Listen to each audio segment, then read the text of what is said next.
last a shoe.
Magandang umaga po sa inyong lahat.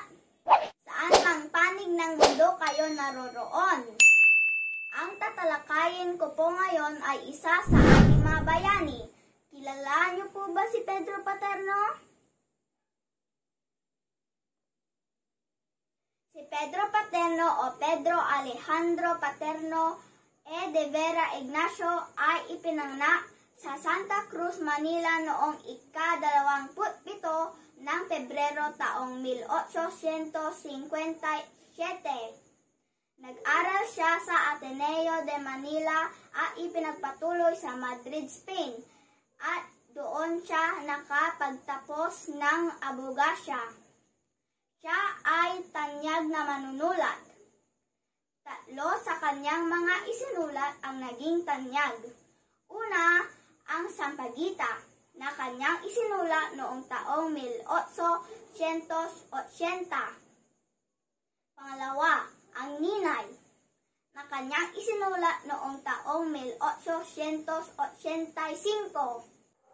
At ang La Antigua Civilización Tagala sa parehong taon.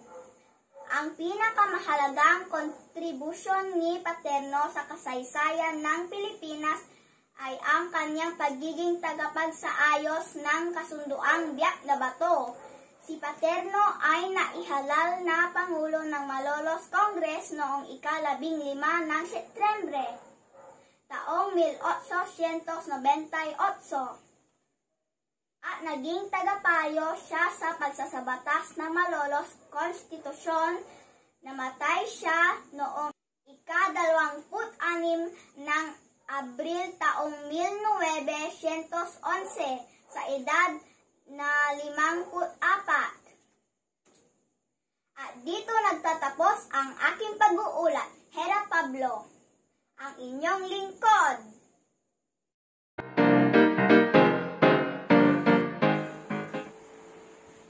The Little Gray Pony. The humblest workman has his place, which no one else can fill. There was once a man who owned a little gray pony.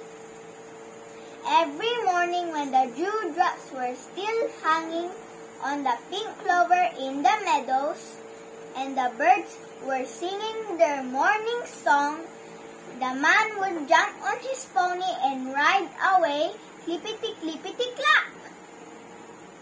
The pony's four small hoofs played the jolliest tune on the smooth pike road. The pony's head was always high in the air, and the pony's two little ears were always pricked up. For he was a merry gray pony and loved to go clippity-clippity-clap. The man rode to town and to country, to church and to market, uphill and downhill. And one day, he heard something fall with a clang on a stone in the road. Looking back, he saw a horseshoe lying there. And when he saw it, he cried out, "What shall I do?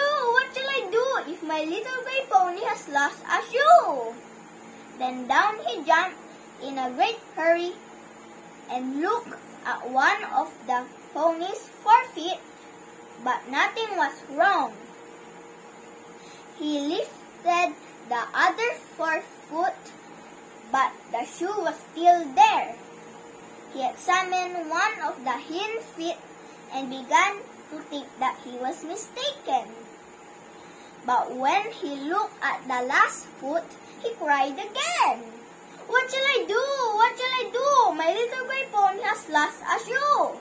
Then he made haste to go to the blacksmith, and when he saw the smith, he called out to him, "Blacksmith, blacksmith, I've come to you. My little gray pony has lost a shoe." But the blacksmith answered and said, "How can I shoe your pony's feet? Without some coal, the iron to hit." The man was downcast when he heard this, but he left his little gray pony in the blacksmith's care, while he hurried here and there to buy the coal. First of all, he went to the store, and when he got there, he said, "Storekeeper, storekeeper, I've come to you. My little gray pony has lost a shoe, and I want some coal, the iron to hit, that the blacksmith may shoe my pony's feet."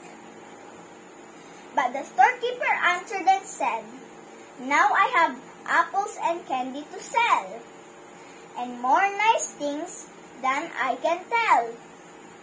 But I've no coal, the iron to hit, that the blacksmith may shoe your pony's feet." Then the man went away, sighing and saying, "What shall I do? What shall I do? My little gray pony has lost a shoe." by, he met a farmer coming to town with a wagon full of good things, and he said, "Farmer, farmer, I've come to you.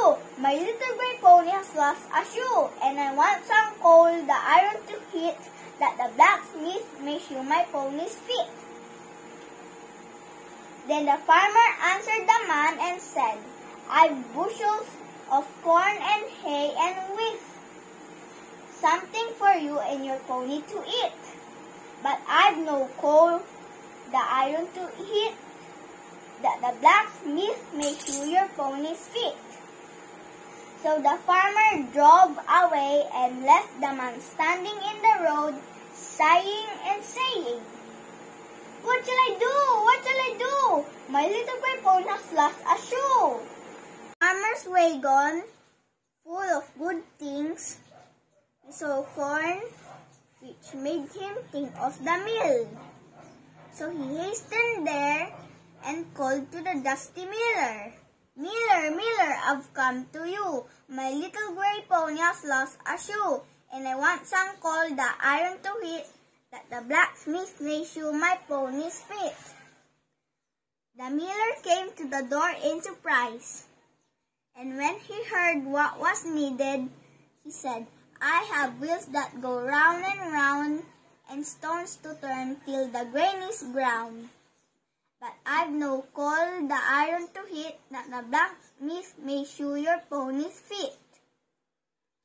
Then the man turned away sorrowfully, and sat down on a rock near the roadside, sighing and saying, "What shall I do? What shall I do? My little gray pony has lost a shoe." After a while, a very old woman came down the road, driving a flock of geese to market. And when she came near the man, she stopped to ask him his trouble. He told her all about it, and when she had heard it all, she laughed till her geese joined in with a cackle, and she said, "If you would know where the coal is found, you must go to the miner who works in the ground." Then the man sprang to his feet and, thanking the old woman, he ran to the miner. Now the miner had been working many a long day down in the mine under the ground, where it was so dark that he had to wear a lamp on the front of his cap to light him at his work. He had plenty of black coal ready and gave great lumps of it to the man, who took them in haste to the blacksmith. The blacksmith lighted his great red fire and hammered out 4 fine new shoes with a cling and a clang, and fastened them on with a rap and a tack. Then away rode the man on his little gray pony, clippity-clippity-clack.